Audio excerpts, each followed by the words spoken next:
Question है 2021 का, एकदम रीसेंट क्वेश्चन, ठीक है। और ये क्वेश्चन में आप यूज कर सकते हो चालाकी। बताओ चलो इस क्वेश्चन को कैसे करेंगे, है ना। एक बार आप मुझे बताओ कि इस क्वेश्चन में कोई चालाकी यूज कर सकते हैं क्या, है ना। इस क्वेश्चन में हम कुछ चालाकी यूज कर सकते हैं क्या, बताना एक बार क्या चालाकी यूज करें। तो देखो क्वेश्चन में आपको बोला है कि S1 is the sum of 2n terms. Okay, तो S1 is the sum of 2n terms. तो स्टार्टिंग के जो 2n नंबर ऑफ टर्म्स होते हैं उन सबको ऐड करना है ऑफ एन AP। और S2 is the sum of the first 4n terms. Okay, तो 4n नंबर ऑफ टर्म्स तक आपको ऐड करना है। मतलब पहले वाले के लिए आपको नंबर ऑफ टर्म्स लेना है 2n, दूसरे वाले के लिए आपको नंबर ऑफ टर्म्स लेना है 4n। और यहां पे S2 माइनस S1 का वैल्यू आपको गिवन है क्वेश्चन में 1000 आपको निकालना है। Find out the sum of the first 6n terms, ठीक है। इस क्वेश्चन को करने का पता है बेस्ट तरीका क्या है। इस क्वेश्चन को करने का बेस्ट तरीका है, आप देखो इन्होंने जो AP है वो तो स्पेसिफाई कर नहीं रखी है, तो AP तो हम अपने मन से अज्यूम कर सकते हैं ना।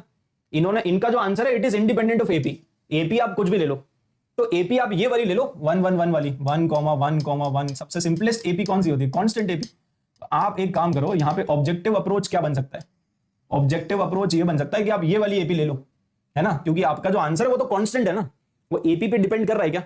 इक्वेशन में बोल रहा है कि पहले आप sum of the first 2n terms निकालो, फिर 4n टर्म्स का सम निकालो। तो ये सब कौन निकालने बैठेगा, अदरवाइज आपको पूरे पूरे फॉर्मूले लगाने पड़ेंगे। ऐसे sum of the first 2n terms आप पूरा फॉर्मूला लगाओगे, ऐसे 2n डिवाइडेड बाई 2, फिर 2a plus 2n minus 1 into d, ये सब कौन करेगा, है ना। ये बहुत लेंदी तरीका है, इसमें आप चालाकी यूज करो। सिंस क्वेश्चन में आपको बोला है कि इट इज AP, आप कोई भी ले सकते हो, तो AP अज्यूम कर लो ना 1 1 1 1 वाली। तो S1 क्या है, देखो S1 is the sum of the first 2n terms. तो S1 का वैल्यू कितना आ जाएगा, S1 ऐसे आ जाएगा ना 1 प्लस 1 प्लस 1 प्लस 1।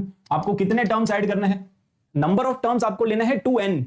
तो ये 1 प्लस 1 प्लस 1 प्लस 1 प्लस 1 ये कितनी बार करोगे, 2n नंबर ऑफ टाइम्स। तो कितना आ जाएगा, तो S1 का वैल्यू आ जाएगा 2n, ठीक है। सिमिलरली S2 का वैल्यू कितना आ जाएगा, तो S2 में भी सेम है, S2 is the sum of the first 4n terms. तो अगेन आप ऐसे ही करोगे 1 प्लस 1 प्लस 1 प्लस 1 प्लस 1, लेकिन कितनी बार, 4n नंबर ऑफ टाइम्स। तो यहाँ पे 4n आ जाएगा, ठीक है। अब इन दोनों को माइनस करो, तो S2 माइनस S1 ये आपको क्वेश्चन में गिवन है 1000, है ना, यहाँ पे ऑलरेडी गिवन है। तो दोनों को माइनस करोगे तो 4n minus 2n this is 1000। तो यहां से 2n आ गया 1000, तो n का वैल्यू आ गया 500। और अगर n का वैल्यू 500 आ गया तो आपको निकालना क्या है, आपको निकालना है sum of the first 6n terms. तो sum of the first 6n terms मतलब ऐसा 1 प्लस 1 प्लस 1 प्लस 1, और नंबर ऑफ टर्म्स कितना है, 6n टर्म्स आर देयर। अगर 6n number of terms are there तो ये 6n आ जाएगा।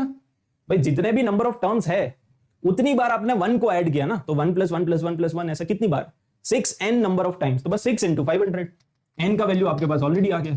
बताओ तो आंसर ही आ गया 3000, ठीक है। तो ये मतलब मेरे ख्याल से गलत क्वेश्चन बना दिया NTA वालों ने ठीक है। तो option D is the answer, ठीक है। काफी बढ़िया मेथड है ना, अदरवाइज तो तुम फॉर्मूला अप्लाई करते रह जाओगे। तो बेस्ट है ना, ये आप लगा लिया करो।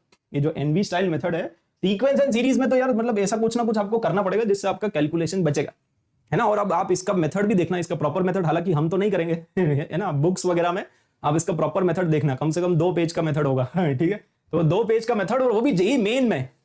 तो JEE मेन में इतना टाइम है क्या आपके पास,